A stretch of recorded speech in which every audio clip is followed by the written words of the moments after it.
થઈ ગયો ધારી Amreli highway ધારીથી 2 kilometre દૂર આવેલી આ પ્રાચીન આ જૂનવાણી વાવ આમ જોઈએ ને તો ધારી શહેરના તમામ શહેરીજનો આ વાતથી અજાણ હતા. મને પણ આ વાતની ખબર ન હતી કે અહીંયા વાવ છે.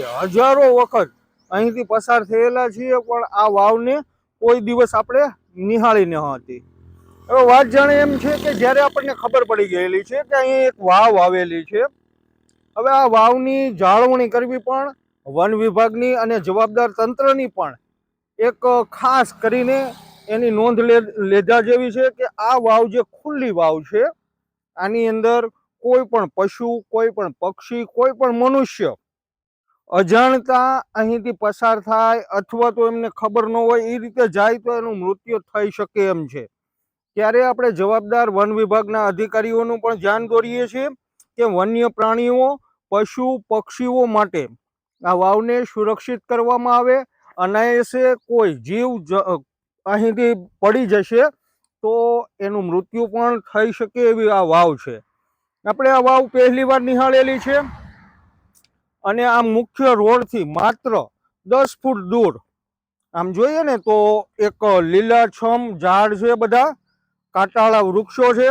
આ વૃક્ષોની અંદર આ વાવ આવેલી છે. અને જોગાનું જોગ હું તમને વાત કરું આ વાવની, તો જ્યારે આ જે સ્થળ છે, આ જે રોડ છે એને 20-25 ફૂટ 30 ફૂટની અંદર ખૂબ અનાયાસે અકસ્માત થયેલા છે. અહીં આ મુખ્ય હાઈવે ઉપર આ વાવની નજીક ખૂબ અકસ્માત પણ થયેલા છે. ત્યારે આપણે જવાબદાર તંત્રનું ધ્યાન દોરીએ છીએ કે અહીં તાર ફેન્સિંગ કરવામાં આવે અથવા તો આ વાવને ઢાંકી દેવામાં આવે. જ્યારે જ્યારે વિડીયોના માધ્યમથી લોકોને ખબર પડતી જાય છે એમ આ વાવની મુલાકાત પણ લોકો લઈ રહેલા છે.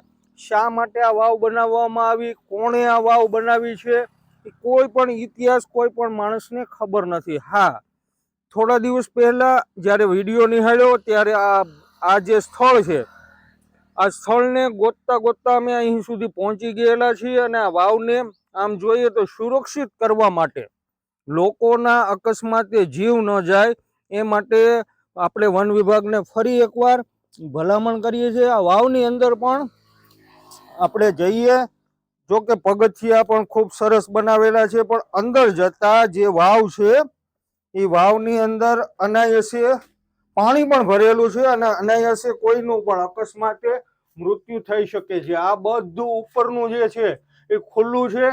ક્યારેક એવું પણ બને કે વન્ય પ્રાણી, કોઈ પણ પશુ, કોઈ પણ પક્ષી અનાયાસે આ વાવમાં પડી જાય તો મૃત્યુ પણ થઈ શકે છે. જેથી કરીને આપણે તંત્રની પણ જવાબદારી રહે છે. પાણી પણ ખૂબ જાજુ છે, વીજ પોલ પણ આની અંદર પડેલા છે.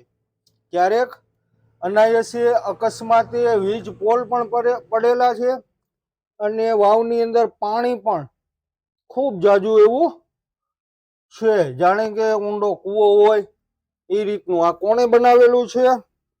રાજા રજવાડા સમયમાં, અંગ્રેજોના સમયમાં આ વાવ બનાવેલી છે. ધારીથી 3 કિલોમીટર દૂર આવેલી છે.